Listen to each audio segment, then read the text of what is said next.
budaya positif yang dilaksanakan pada hari ini. Saya mohon maaf karena mengganggu waktu istirahat Bapak Ibu semua.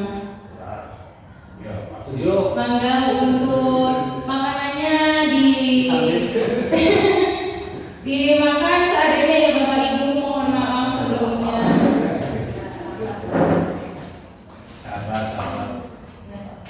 Kali ini saya akan memberikan sharing ya Bu Pak, tepatnya tentang pemahaman budaya positif. Ini sebagai pengimbasan dari program pendidikan yang sedang saya lakukan, yaitu program pendidikan guru penggerak, di mana saya belajar tentang modul budaya positif. Saya tidak mau tahu sendiri gitu ya Pak. Ketika saya tahu, saya inginnya sih menyebarkan ke yang lainnya. Itu saya pernah ikut seminar, narasumbernya pernah berbicara seperti ini. Kita banyak menuntut ilmu, ibaratnya kita punya bahan banyak gitu ya, bahan makanan yang banyak. Tapi kalau kita tidak pernah memasaknya, tidak akan jadi makanan yang tersaji. Itu kata-kata yang saya sering terngiang-ngiang gitu ya. Oh iya, saya tuh ternyata sedikit belajar gitu, beberapa belajar, tapi saya hanya untuk diri saya sendiri gitu. Ini sebagai salah satu bentuk saya mengamalkan apa yang saya tahu dan saya bisa gitu. Karena tujuannya itu untuk berkolaborasi dan saling mendukung demi memajukan sekolah kita tercinta ini. Gitu. Maka sambil dinikmati hidangannya seadanya ya Bapak Ibu, saya mulai saja tentang budaya positif. Mungkin Bapak Ibu sudah tidak asing dengan kalimat disiplin positif. Biasanya kita lihat di mana tuh Bu disiplin positif? PMM, RHK. Dulu kita memilih RHK-nya disiplin positif, tapi kita bingung apa sih disiplin positif itu gitu ya. Di sini ada beberapa konsep yang saya pelajari dari program guru penggerak, yaitu yang pertama adalah perubahan paradigma belajar, yang kedua adalah disiplin positif, yang ketiga adalah nilai-nilai kebajikan, yang keempat adalah kebutuhan dasar manusia, yang kelima adalah posisi kontrol guru, yang keenam adalah keyakinan kelas, dan yang terakhir adalah tentang segitiga restitusi. Awalnya saya mendapatkan materi ini merasa sangat tertarik gitu ya Bapak Ibu. Ternyata kita bisa memahami siswa, kenapa siswa bertindak, kenapa siswa membuat pelanggaran, itu ternyata ada alasannya semua. Pembelajaran paradigma baru, pembelajaran yang dirancang berdasarkan prinsip pembelajaran berdiferensiasi. Kata berdiferensiasi ini sangat unik ketika kurikulum kita berubah menjadi kurikulum merdeka, sehingga murid belajar sesuai dengan kebutuhan dasarnya berdasarkan tahapan perkembangan untuk mewujudkan profil pelajar Pancasila. Pembelajaran paradigma baru ini Bapak Ibu berorientasi pada profil pelajar Pancasila, di mana ada 6 elemen profil pelajar Pancasila.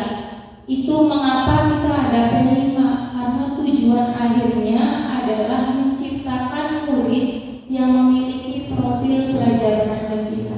Yang pertama adalah beriman dan bertakwa kepada Tuhan Yang Esa serta berakhlak mulia.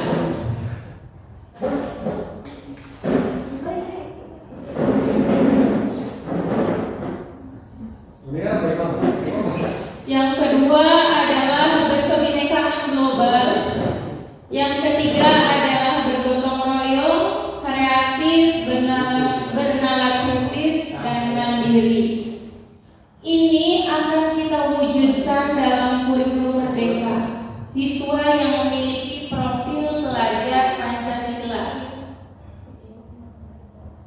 Lalu kita akan belajar tentang apa sih disiplin positif itu gitu ya.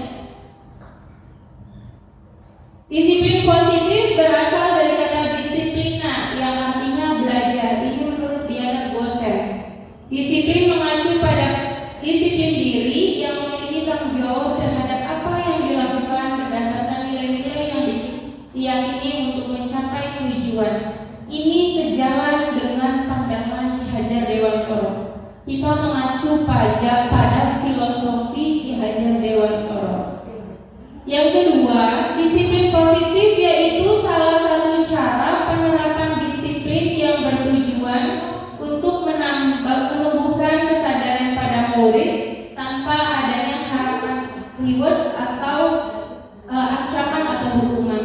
Jadi di disiplin positif ini kita mengajarkan siswa bisa melakukan sesuatu tanpa adanya reward dan hukuman. Menciptakan murid yang memiliki disiplin diri berdasarkan motivasi intrinsik yang mengacu pada nilai-nilai kebajikan. Kita yakini bersama ketika siswa itu berangkat kurang dari jam 7, kira-kira motivasi mereka itu apa ya? Ketika siswa berangkat tepat waktu, motivasi mereka itu apa? Belajar. Alasannya belajar. Ada yang mungkin iya ya belajar. Ada yang kalau saya amati ada yang takut sama Mas Bayu, takut dihukum. Nah ini motivasi yang seperti ini, motivasi intrinsiknya belum keluar. Ya jadi dia melakukan sesuatu karena adanya penghukuman atau adanya reward. Sama kita juga gitu. Saya berangkat pagi-pagi sekali itu karena apa? Karena absen. Bukan karena motivasi saya harus berangkat pagi karena memang jam kerjanya adalah jam 7 gitu ya Bu. Tapi kita terpaksa berangkat pagi karena absen. Sehingga salahnya tidak ada. Betul Pak. Motivasi perilaku manusia itu didasari oleh 3 hal Bapak Ibu. Yang pertama untuk menghindari ketidaknyamanan atau hukuman. Jadi manusia melakukan sesuatu yang pertama itu motivasinya agar menghindari ketidaknyamanan atau hukuman. Kayak tadi tuh siswa berangkat kurang dari jam 7 karena dia menghindari hukuman. Kita berangkat kurang dari jam 7 karena menghindari dipanggil oleh BKPSDM. Itu kan Bu ya. Yang kedua adalah untuk mendapatkan imbalan atau penghargaan dari orang lain. Kalau yang tadi yang pertama adalah hukuman, kalau ini orang melakukan karena akan ada penghargaan untuk dia. Misal, saya berangkat rajin karena nanti akan mendapatkan penghargaan sebagai pegawai yang berprestasi, misalnya seperti itu. Ada berbagai rasio. Betul. Berbagai alasan yang menguntungkan dirinya.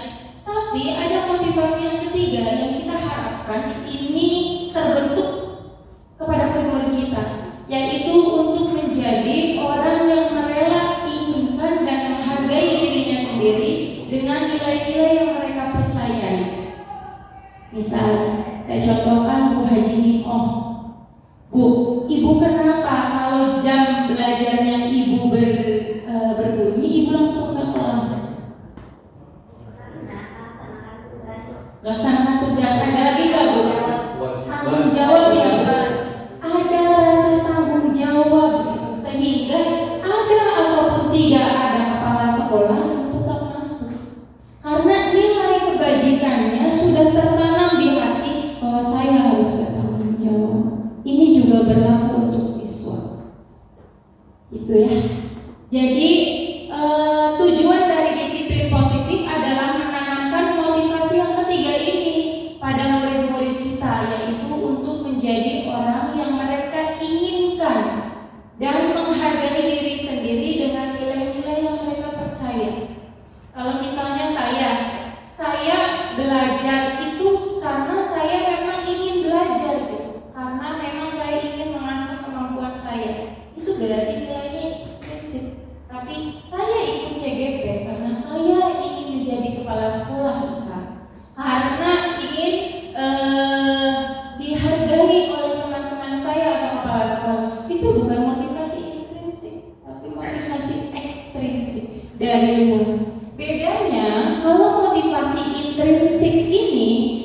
dia bertahannya lama, jangka panjang gitu ya. Karena sudah menyadari nih di hati nilai-nilai kebajikannya sudah ada. Tapi kalau ekstrinsik ini akan cepat hilang. Kalau tidak ada hukuman, maka akan kembali ke asalnya. Kalau tidak ada penghargaan, dia tidak akan melakukan itu. Gitu. Kesadaran pakai helm, betul Pak. Kesadaran pakai helm saya sendiri aja karena takut ditilang, bukan karena ya sebuah tata aturan yang harus kita taati gitu ya, terus keselamatan. Jadi motivasinya masih belum motivasi intrinsik. Bentuk tindakan disiplin itu yang sering kita lakukan, yang pertama adalah hukuman, yang kedua adalah konsekuensi. Ini yang sering kita lakukan. Yang pertama, hukuman itu biasanya secara tiba-tiba. Yang kedua, bersifat satu arah. Hukuman ini hanya guru yang menentukan hukumannya seperti apa. Ketika anak terlambat, silakan lari ke lapangan. Itu kita tidak ada kesepakatan dengan siswa. Gitu ya. Jadi kita yang menentukan. Dan ini bisa berupa fisik atau psikis. Psikis itu bisa mencela, menghardik, ya. Yang kedua adalah bentuknya konsekuensi. Kalau konsekuensi ini sudah terencana dan disepakati. Misal, ketika datang terlambat, maka apa ini yang sebaiknya dilakukan? Dan ini diskusi dengan siswa. Kalau konsekuensi seperti itu, ya. Guru yang membuat peraturan dan ditaati oleh siswa. Sedangkan yang kedua adalah ini yang ditekankan adalah restitusi. Belajar dari kesalahan, mencari solusi yang berasal dari dalam diri murid. Jadi ketika siswanya bermasalah, kita ajak diskusi siswanya, dan hukuman itu atau apa namanya ya, efeknya itu dari siswa gitu. Nanti apa yang akan dia lakukan untuk memperbaiki kesalahannya itu. Dan ini dibuat dan disepakati bersama dengan siswa. Kalau hukuman bentuknya negatif, misal peraturannya adalah apa dan kamu harus melakukannya. Awas ya kalau kamu tidak melakukannya. Ini adalah bentuk hukuman dan ini negatif, sifatnya memaksa. Yang kedua adalah konsekuensi. Kalau konsekuensi ini teorinya adalah stimulus dan respon, sifatnya netral.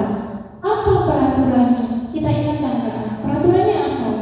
Mampukah kamu melakukannya? Dan bilang terima kasih. Ini adalah konsekuensi. Konsekuensi dan restitusi ini bersifat positif, sementara hukuman itu bersifat negatif.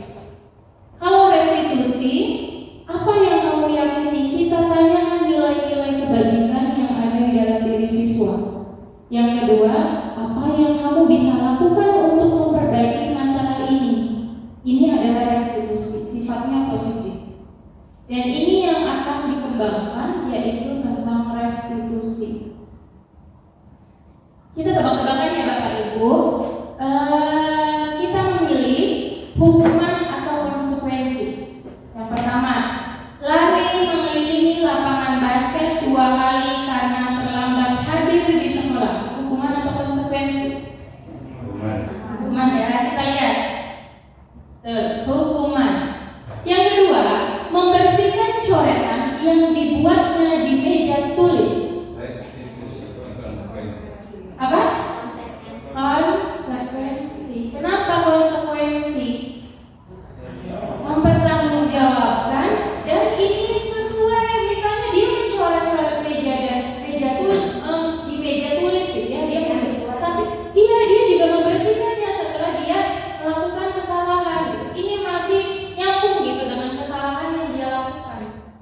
Yang ketiga, menggantikan kertas tugas temannya yang telah dicoret-coret.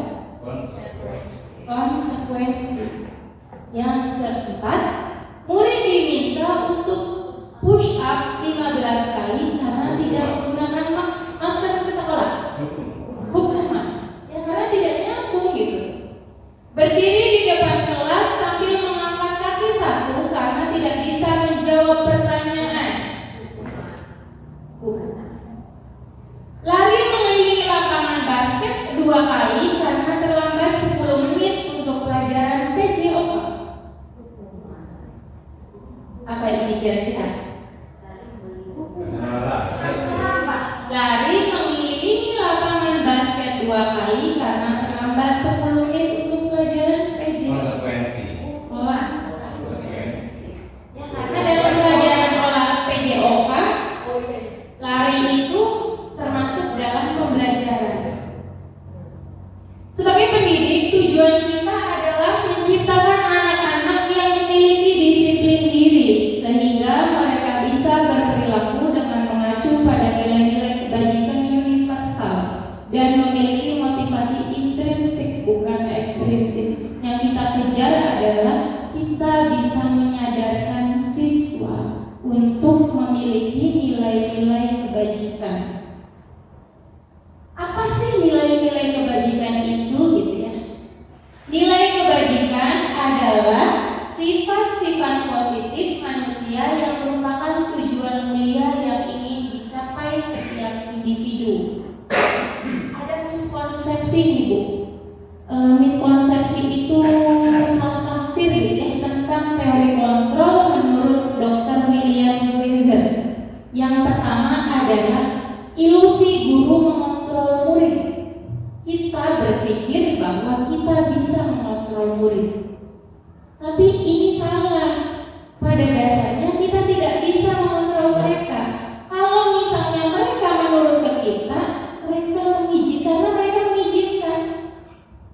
Mereka mengizinkan diri mereka untuk dikontrol. Tapi ketika anak itu tidak mengizinkan, maka dia tidak akan bisa dikontrol.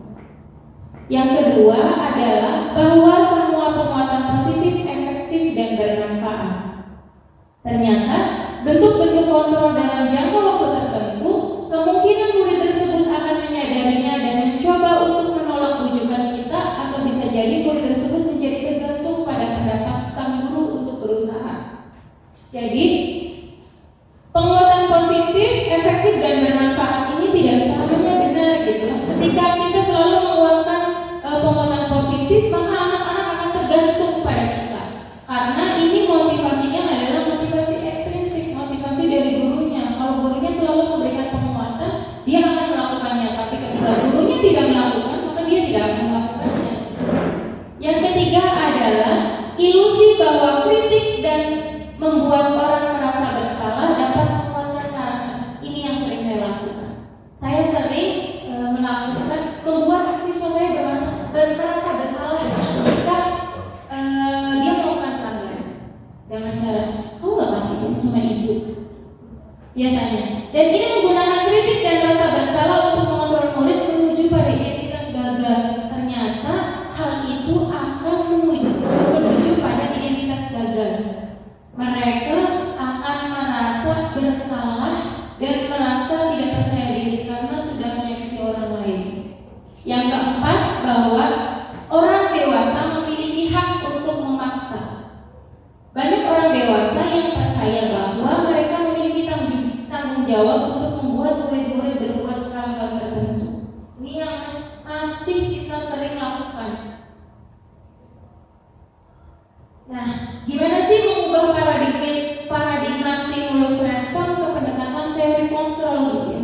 Kalau teori stimulus respon, realitas atau kebutuhan kita itu sama. Semua orang memiliki kebutuhan sama. Ini berdasarkan teori stimulus respon. Tapi kalau berdasarkan teori kontrol, kebutuhan semua orang itu berbeda. Yang kedua, menurut stimulus respon, semua orang melihat hal yang sama. Menurut teori kontrol, setiap orang memiliki gambaran yang berbeda. Yang ketiga adalah di stimulus respon, kita mencoba mengubah orang agar berpandangan sama dengan kita. Kalau di teori kontrol, semua perilaku orang memiliki tujuan. Menurut stimulus respon, orang lain bisa mengontrol kita. Sebenarnya tidak ada yang bisa mengontrol kita. Hanya ada yang bisa mengontrol diri kita adalah kita sendiri. Kalau saya nurut dengan Pak Haji Toha, bukan karena Pak Haji Toha, tapi karena saya mengizinkan Pak Haji Toha untuk mengontrol saya. Itu menurut teori kontrol. Yang berikutnya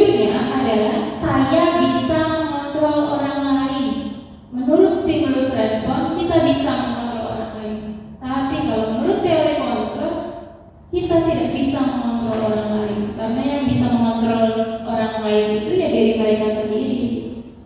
Pemaksaan pada saat rujukan gagal. Kalau di teori kontrol, kolaborasi dan konsensus menciptakan pilihan-pilihan yang baru. Ini lebih kepada bekerja sama. Kalau di stimulus respon, model berpikir menang kalah. Kalau teori kontrol itu modelnya berpikir menang-menang. Misal siswa berbuat salah, si korban dan si pelaku ini harus mendapatkan, dua-duanya harus menang, tidak ada yang kalah dan menang.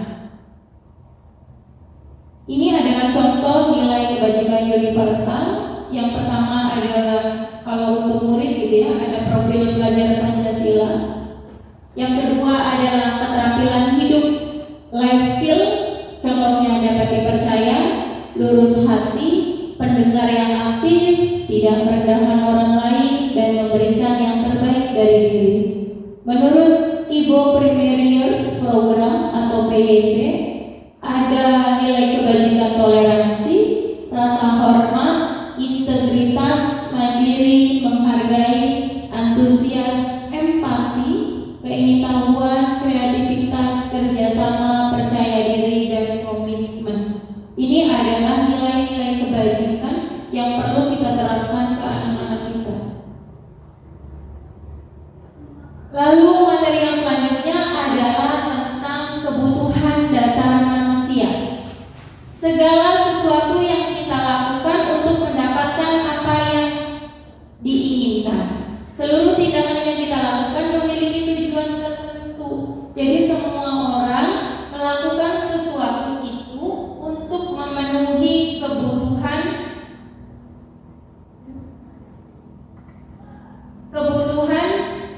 dasar kita sebagai manusia gitu ya. Ada 5 nih Bapak Ibu. Yang pertama yang harus dipenuhi, yang pertama adalah bertahan hidup atau survival. Yang pertama makanan, pakaian, tempat tinggal, keamanan, kesehatan. Ini sering kita abai gitu ya. Ketika anak lapar, maka dia tidak akan konsentrasi belajar. Dia akan izin ke koperasi karena sebenarnya ingin memenuhi kebutuhan dasar mereka gitu. Mereka tidak salah karena untuk bertahan hidup, makan, minum, seperti itu, kencing, ke toilet ya Pak. Yang kedua adalah kasih sayang dan rasa diterima. Ketika anak didik kita tidak mendapatkan ini di rumah, mereka akan mencoba mendapatkannya di sekolah. Rasa diterima, dipedulikan, berbagi, kerjasama, menjadi bagian dalam kelompok. Yang ketiga adalah penguasaan, harga diri. Jadi mungkin ketika kita marah-marah ke anak gitu ya, tarik aja anaknya ke ruangan tertutup gitu, jangan dimarahin di depan teman-temannya yang lain, karena ini merupakan kebutuhan dasar dia gitu. Penguasaan harga diri, keinginan untuk dianggap, memimpin, berprestasi, diakui dan didengar. Yang keempat adalah kebebasan. Ketika anak gurunya tidak hadir, dia tidak akan mau belajar nih walaupun guru pikirnya masuk, karena ada kebutuhan dasar mereka pengen bebas, mandiri, memiliki pilihan, mencoba hal baru, mampu mengendalikan arah diri. Yang terakhir adalah kesenangan, bermain, humor, antusiasme, tertawa. Ini tertawa nih yang sering kita temui, kita jumpai di kelas, apalagi yang kelas 7. Kebutuhan kesenangan mereka lebih tinggi daripada kelas 8 dan kelas 9. Nah, ini posisi kontrol guru. Kita resapi bersama-sama, kita ingat-ingat lagi, kita berada di posisi mana sih gitu ya. Yang pertama adalah penghukum.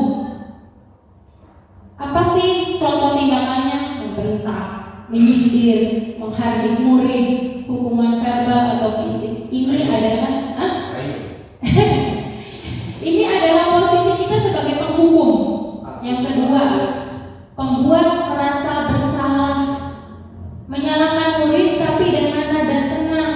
Ya tadi yang saya bilang Bu, kamu ini gimana sih gak kesian sama ibu sudah capek-capek ngajarin kamu, ini pembuat merasa bersalah nih, sering saya lakukan. Murid akan merasa gagal karena mereka telah mengecewakan orang lain. Yang ketiga adalah sebagai teman, dengan candaan menjadikan murid tergantung kepada orang lain. Yang keempat adalah posisi kita sebagai pemantau. Adanya peraturan sepihak yang dibuat guru, kemudian murid yang melanggar diberi sanksi. Nah, ini yang terakhir adalah manajer, yang diharapkan posisi kontrol guru ini di titik manajer. Kenapa harus di titik manajer? Karena menuntun murid untuk memecahkan masalahnya secara mandiri dengan mengajukan pertanyaan bermakna. Ini akan ada hubungannya dengan segitiga restitusi. Nah, kita belajar tentang restitusi. Apa sih restitusi itu? Proses menciptakan kondisi bagi murid untuk memperbaiki kesalahan mereka sehingga mereka bisa kembali pada kelompok mereka dengan karakter yang lebih kuat. Restitusi juga merupakan proses kolaborasi yang mengajarkan murid untuk mencari solusi untuk masalah mereka dan membantu murid berpikir tentang orang seperti apa yang mereka inginkan dan bagaimana mereka memperlakukan orang lain. Kalau restitusi ini lebih kepada berdiskusi. Ketika siswa bermasalah, maka yang harus kita lakukan adalah bukan langsung menghukum, tapi harus berkolaborasi dengan mereka. Ada tahapannya segitiga restitusi itu. Yang pertama, menstabilkan identitas. Ketika kita tahu ada siswa yang bermasalah, yang pertama kali kita lakukan adalah menstabilkan identitas. Mengubah identitas anak dari orang yang gagal karena melakukan kesalahan menjadi orang yang sukses. Kita bisa bilang kepada mereka, membuat kesalahan adalah sesuatu yang wajar. Jadi bukan mewajarkan tindakan, tapi membuat kesalahan adalah proses dari pembelajaran. Biar mereka stabil dulu. Yang kedua adalah validasi tindakan yang salah. Mengubah identitas anak dari orang yang gagal karena melakukan kesalahan menjadi orang yang sukses, mengenali dan mengakui kebutuhan murid. Misal, kalimatnya begini, kamu pasti mempunyai alasan sampai bisa melakukan hal seperti itu. Ya, jadi kita berempati dulu nih sama muridnya, biar muridnya bisa jujur kenapa dia bisa melakukan itu. Yang ketiga adalah menanyakan keyakinan, mengubah identitas anak dari orang yang gagal karena melakukan kesalahan menjadi orang yang sukses atau mengaitkan dengan keyakinan. Ingat tidak keyakinan yang sudah dibuat kemarin? Ini akan kita bisa lakukan kalau kita sudah membuat keyakinan kelas. Banyak ternyata yang belum membuat keyakinan kelas. Keyakinan kelas itu berasal dari nilai-nilai kebajikan yang ingin kita sampaikan ke anak. Ini salah satu contoh penerapan segitiga restitusi. Sayang suaranya tidak masuk ya. Jadi kemarin saya membuat mereka adegan dengan siswa. Maksudnya adalah siswanya mencontek apa yang harus saya lakukan. Kalau menurut teori, yang harus saya lakukan adalah tadi menggunakan segitiga restitusi dengan cara mereka diajak berdiskusi, ngobrol, gitu ya. Kenapa mereka melakukan itu? Terus memberikan rasa empati kita gitu. Oh mungkin kamu bisa, kalau ibu jadi kamu, mungkin ibu akan melakukan ini lebih dari ini. Setelah itu baru kita ingatkan, kamu melakukan ini itu melanggar kesepakatan atau keyakinan kelas yang mana? Ini akan jalan kalau kesepakatan kelasnya sudah dibuat. Restitusi bukan untuk menebus kesalahan, namun untuk belajar dari kesalahan. Jadi kalau kita membuat siswa membuat kesalahan, kita langsung menghukum, mereka akan berpikir, oh kalau saya melakukan ini, masalah akan selesai kalau saya sudah melakukan ini. Misal, dengan mereka membolos, maka hukumannya adalah membersihkan WC.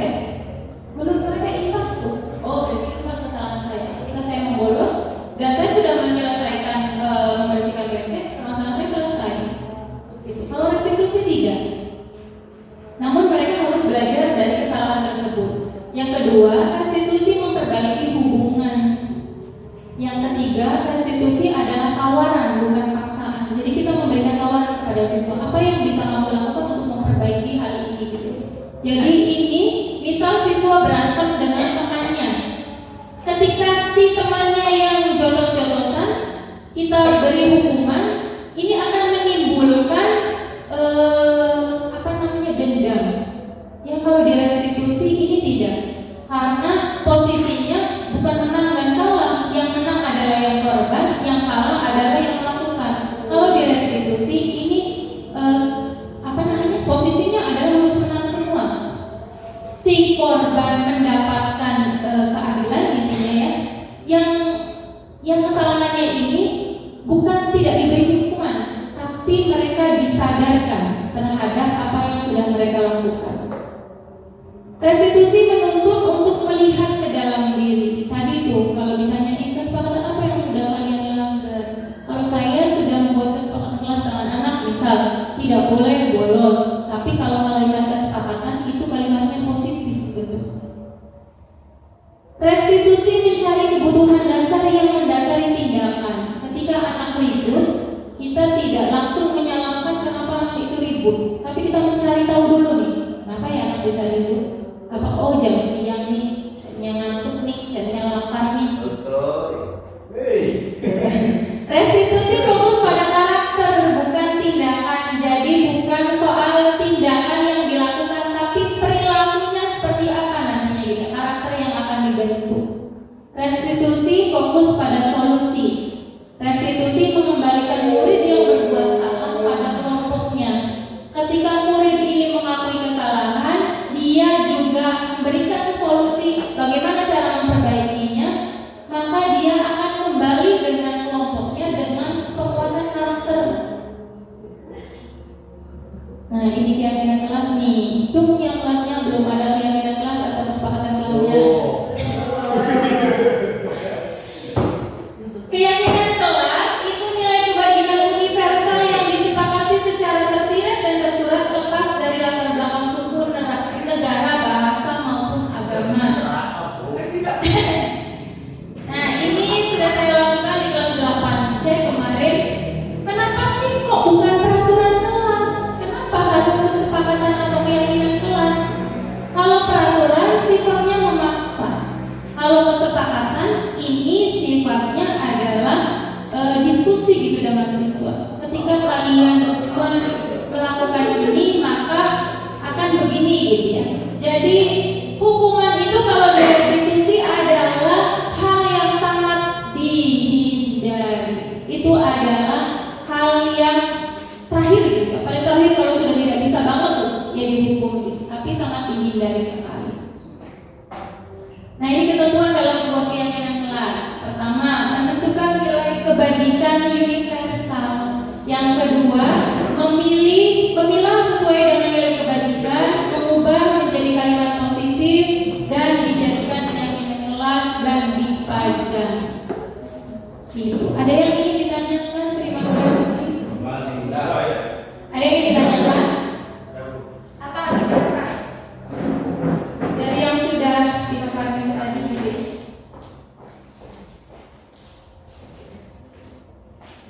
Aspek pertama. Cek. Assalamualaikum warahmatullahi wabarakatuh. Tadi di penjelasan Ibu di awal ada beberapa hal yang masih saya kurang pahami gitu ya.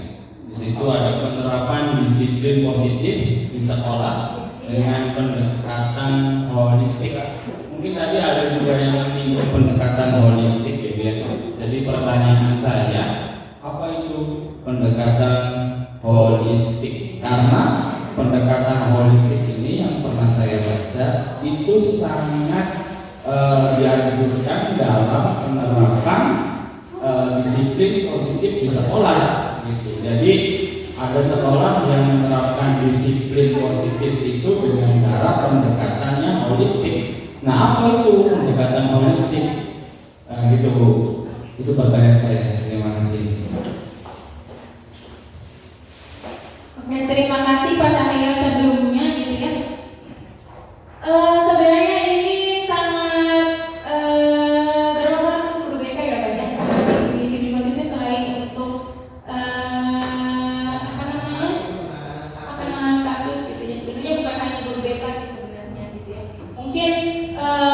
barangkali saya yang salah gitu ya, karena minimnya literasi saya.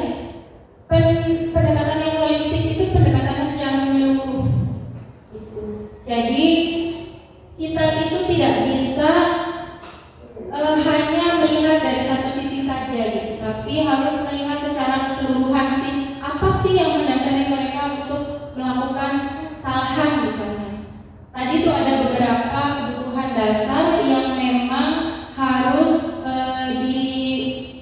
dipenuhi. Kita mau tidak mau harus memahami kebutuhan dasar yang tadi survival gitu ya, bertahan hidup. Yang kedua adalah penguasaan, kasih sayang. Kita harus paham betul bahwa anak-anak kita sebelum kita menyuruh mereka melakukan sesuatu, kita juga harus memenuhi dulu kebutuhan dasar mereka. Misal kayak jam pertama itu ketika masuk, kita tahu nih murid-murid kita masih berada dalam posisi belum sarapan kalau habis kebiasaan pagi. Maka ya kita memang kalau misalnya maksa masuk nggak akan kondusif juga gitu. Jadi paling kita kasih waktu misalnya 10 menit untuk begitu Pak Cahaya, tapi nanti barangkali ada pemahaman saya yang kurang baik gitu ya. Nanti saya akan mencoba untuk iterasi lagi ya Pak ya. Kalau tadi itu kan mahasiswa belum sarapan, sehingga dia tidak fokus belajar, masih berkesempatan untuk makan dulu. Tetapi kepala sekolah menyuruh mereka masuk. Bagaimana Bu solusinya Bu? Nah itu pentingnya kita menyamakan perspektif Pak. Pandangan kita harus sama. Nah itu tuh Pak, kalau tidak dijalani kitanya salah, kalau dijalani ya salah gitu ya. Tapi kalau kita misalnya mencoba berkolaborasi dengan kepala sekolah, memang semua orang itu punya pemikiran yang berbeda-beda. Jadi kita tidak bisa pungkiri itu gitu, tidak bisa memaksakan itu gitu. Ya gimana nanti sebagai nitip nih Pak, sebagai pemangku kebijakan kayak Pak Jikoha, Bapak Sektor ini gitu ya, kami setidaknya berikan kami pengembangan kompetensi yang bisa menunjang proses kami dalam pembelajaran kepada siswa. Ya saya yang jelas aku punya SDM anak. Betul itu kita mengalami yang namanya learning loss ketika lepas COVID itu memang benar-benar terasa sekali, apalagi dengan kemudahan akses informasi yang bisa mereka lakukan tanpa adanya tedeng aling-aling gitu ya. HP itu bisa mengakses apapun. Ketika HP aplikasi tidak bisa diakses, maka akan ada aplikasi yang bisa membuka itu gitu ya. Jadi yang sulit Bu, kalau misalnya bertahap mungkin ya Bu ya. Sangat sulit kalau sendirian, sulit Bu. Kalau bersama-sama insya Allah bisa. Ada lagi yang ingin ditanyakan atau dikuatkan? Saya mungkin kalau bertanya mas, sayanya seakan kayak narasumber gitu. Tapi kalau dikuatkan, gimana penguatannya dari Bapak Ibu? Barangkali dari apa yang saya sampaikan ini ada yang keliru begitu. Boleh saya untuk sih umum ya. Tadi nyinggung saya. Jadi begini, terima kasih atas waktunya. Terus yang saya amati yang kurang di kita itu adalah keteladanan. Jadi kadang kita menyuruh anak masuk, tapi gurunya masih di ruang guru, masih di mana-mana. Ya padahal harusnya guru yang ke kelas. Lalu ya, anak itu kan kita masuk ke anak, ya karena dulu sudah ada kelas itu. Belum dulu, jangan sampai udah kita terlambat, anak terlambat dulu juga gitu. Ya itu namanya itu kesalahan diri, gitu. Seolah dulu lebih baik. Jadi menurut saya selama ini yang sama itu ya kurangnya keteladanan dari kita gitu. Memang jam pertama kita hanya menyuruh siswanya masuk gitu kan. Jam pertama sudah dimulai. Tapi kenapa tidak pernah makan? Bapak Ibu guru silakan masuk gitu. Hanya siswa saja. Gitu. Tiket tahu. Nah itu sebagai kelas, sebagai gitu kan. kesadaran salah itu oleh baju di itu kan. Kenapa walaupun tidak ada sekolah-sekolah sudah masuk gitu kan. Itu karena di dalam diri kita ini ya belum hal yang seperti itu gitu kan. Jadi kalau belum dia lawan sama piket ya belum masuk gitu kan. Jadi yang begitu sebaiknya akan kita ke guru itu kan ya guru dan ditiru.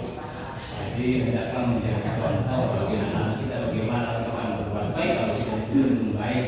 Terima kasih. Punten, menambahkan saja. Boleh, Bu, boleh Menambahkan saja. Bu, Boleh pakai Bu. terima kasih atas kesempatannya. Saya hanya menambahkan saja. Jadi anak zaman sekarang itu kalau saya lihat itu susah sekali untuk dibangun untuk membangun rasa kesadaran dirinya susah kan. Saya pernah perasaan saya tuh ya maksudnya lelet tidak seberapa duduk di situ dia masih sarapan saya sering nungguin langsung kan tapi kelihatannya kalau sarapan itu kayak sengaja padahal ada saya terus beberapa kali sering banget saya kalau masuk kelas sudah dalam kondisi bersih saya pagi nggak telat gitu tetap aja sampai saya beberapa kali nyamuk sendiri Pak minggu besoknya begitu lagi astagfirullah sampai benar saya kadang mas bebek kan harus dengan cara apa dari teladan bukan seperti ke anak tapi ada jalan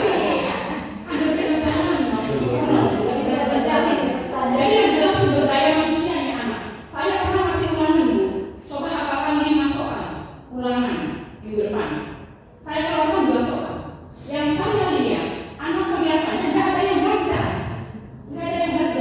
jadi harus bagaimana kadang-kadang saya nyerah gitu apalagi dikasih soal yang tidak diberitahu dikasih tahu aja Masya Allah benar yang jelas sumber daya anaknya sekarang nol banget jadi dari teladan juga susahnya luar biasa apakah memang dari kami yang kurang kompak atau bagaimana saya nggak ngerti ya itu aja terima kasih. Mau nambahkan apa ya? Ini penambahan yang dikatakan Bu Haji ini sangat betul. Tapi saya melakukan yang tadi diterapkan sama Ibu Nurlela itu ada namanya kesepakatan kelas. Maka solusinya nggak mungkin kan ketika ada masalah nggak ada solusi.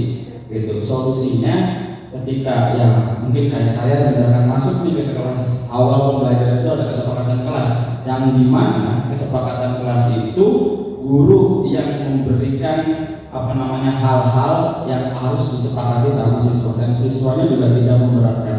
Nanti akan timbul konsekuensi di mana konsekuensi ini sudah disepakati musyawarah antara guru dengan siswa di mana ketika ada suatu kejadian yang tadi di mana mau makan ditungguin nanti itu akan terflashback ke masa lampau di masa kesepakatan itu maka nanti akan timbul konsekuensi. Mungkin itu solusi. Kalaupun misalkan solusi itu sudah diterapkan ternyata anak itu tidak ada efek jerak, ya itu akan dimasukkan ke dalam evaluasi yang dimana bidang kurikulum yang akan memikirkan solusi itu. Gitu. Sebagai guru berhak untuk mensuarakan hal-hal yang pada saat pembelajaran itu kayaknya perlu disampaikan kepada bidang kurikulum gitu.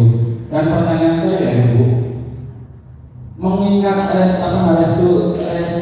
restitusi ya untuk menghilangkan hukuman ataupun meminimalisir hukuman dan konsekuensi di mana yang lebih ditonjolkan adalah restitusi.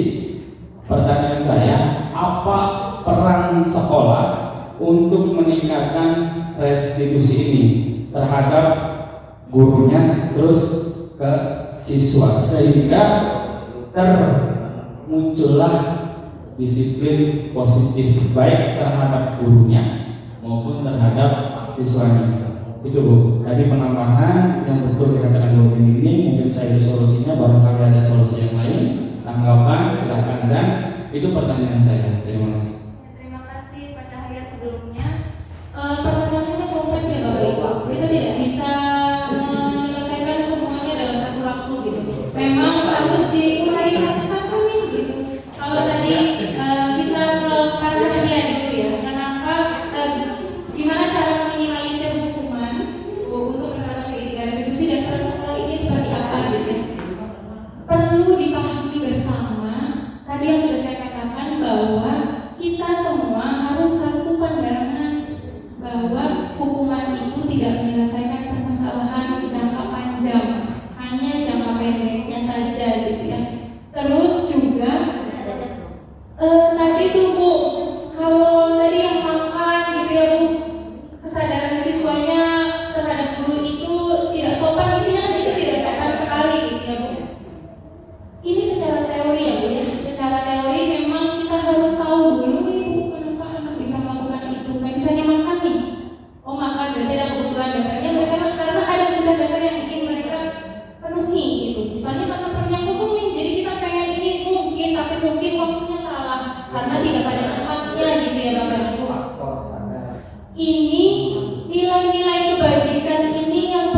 Bu Pak, ikut guru penggerak ini jujur saja bukan karena saya pengen jadi kepala sekolah, bukan, demi Allah, bukan karena saya pengen jadi kepala sekolah, tapi karena memang saya pengen tahu saja seperti apa gitu. Dan ternyata itu dalam, bukan masalah mungkin ya, secara teori mah iya begitu gitu ya. Tapi dengan kita paham teorinya, kita jadi tahu kenapa bisa seperti ini. Jadi mungkin yang bisa kita lakukan yang sekarang ini, ayo bareng-bareng kita tingkatkan dulu kemampuan kita gitu untuk bagaimana cara mengatasi siswa ini, bagaimana cara kita berpandangan perspektif terhadap siswa. Jadi posisinya itu semuanya itu pasti punya alasan melakukan itu, termasuk mungkin guru juga sama gitu. Mungkin kalau misalnya tadi ada keteladanan, tapi saya merasa sudah memberikan teladan yang baik, tapi siswanya seperti karena nilai kebajikan mereka belum muncul. Sama halnya tadi dengan Bu Haji ini, yang tetap mengajar walaupun tidak dapat prestasi, karena di hati dia, di hati beliau, saya harus bertanggung jawab gitu. Nah, yang seperti itu yang perlu kita terapkan ke anak-anak. Gimana caranya mereka sadar kalau apa yang mereka lakukan itu untuk mereka sendiri, bukan untuk kita gitu. Secara teori begitu ya Bu, tapi saya yakin dan saya paham sekali di kenyataannya tidak semudah itu.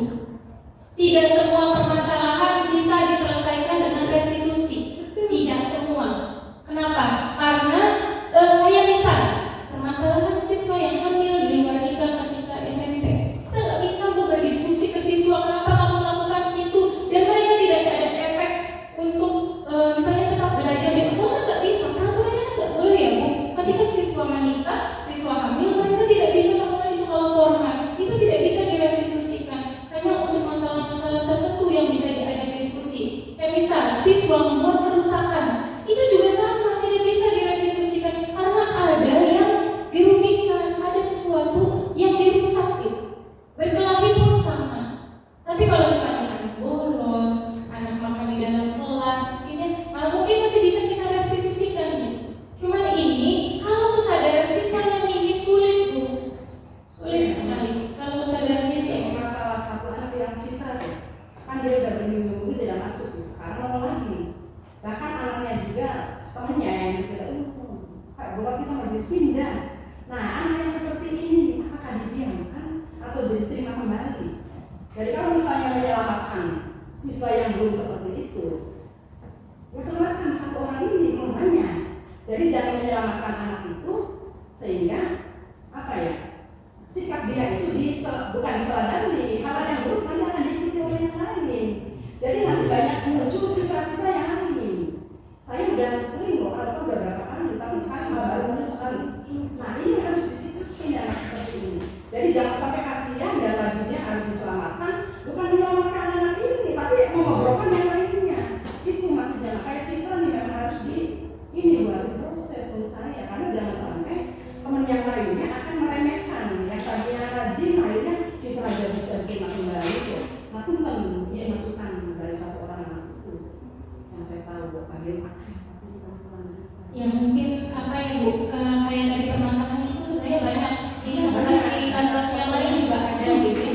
Mungkin kita maksimalkan dulu apa yang sudah kita lakukan untuk citra ini gitu Bu.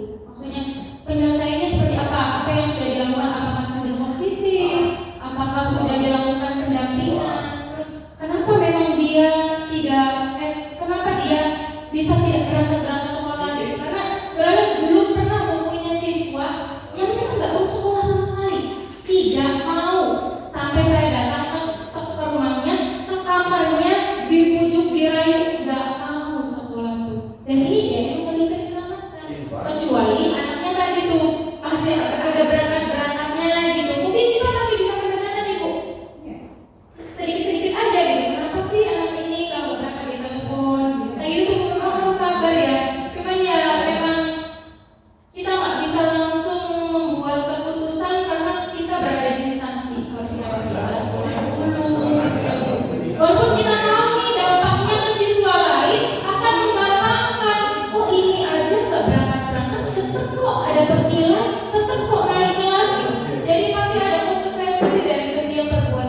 gitu kan.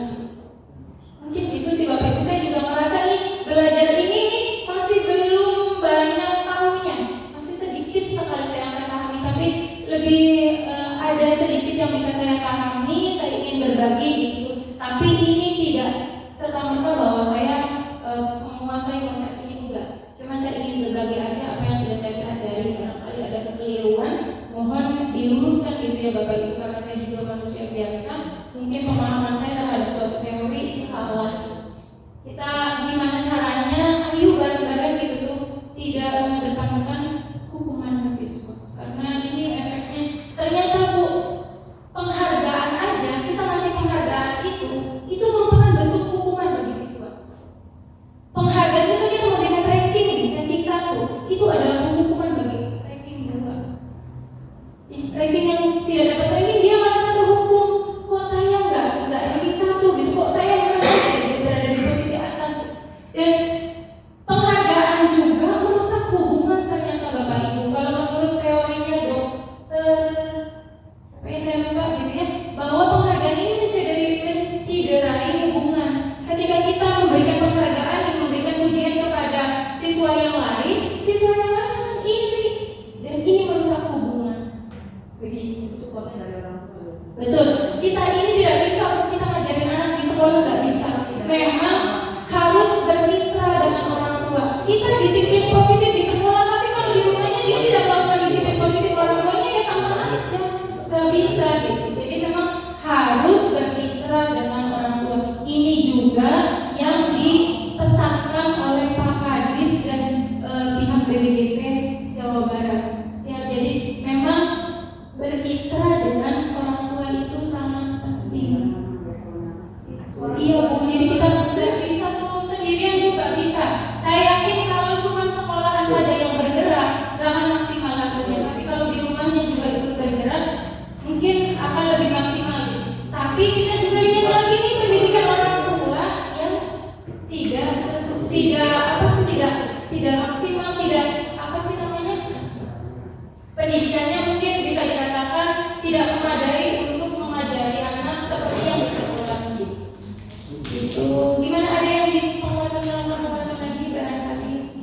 Kalau pengertian Disiplin positif? diseminasi apa? Diseminasi. Iya. Diseminasi itu Pak, penyebaran pemahaman itu juga merupakan diseminasi. Jadi ketika saya melakukan misal seminar, webinar, pelatihan, saya menyebarkan ini, menyebarkan pemahamannya ini, itu yang dinamakan diseminasi. Iya. Penyebaran pemahaman. Iya, sharing, betul banget. Sharing gimana caranya kita menyamakan perspektif. Begitu ya Bapak Ibu. Apa ada yang ingin share lagi? Ya, kalau bicara pendekatan disiplin positif kan berpacunya tuh pada tanggung jawab siswa sama disiplin kan. Itu adalah apa sih ya, mensupport anak lah intinya mah, supaya tadinya tidak teratur menjadi teratur. Kan benar Bu? Ya. Betul Pak. Ya, tapi ibaratnya nggak mungkin semuanya bisa. Gitu. Iya. Tapi ini caranya mungkin. Ya, macam mungkin. Saya ikut guru penggerak itu jadi melihat siswa tuh kasihan tau Bu aslinya. Jadi saya merasa saya yang salah gitu tuh. Jadi saya tuh melihat anak tuh kasihan. Ternyata benar kata teman saya, coba kamu ikut guru penggerak, kamu tidak akan pernah melihat lagi kekurangan sekolah, melihat lagi kekurangan anak, tapi yang kamu lihat adalah kekurangan diri kamu sendiri, dan itu terjadi. Saya merasa kasihan sama anak.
boleh. Tidak boleh main bola di dalam kelas. Kalimat positifnya seperti apa? Main bola di luar. Satu, bermain bola di luar kelas. Dua, tidak boleh bolos pelajaran. Apa kamu? Mari, Ibu, mari.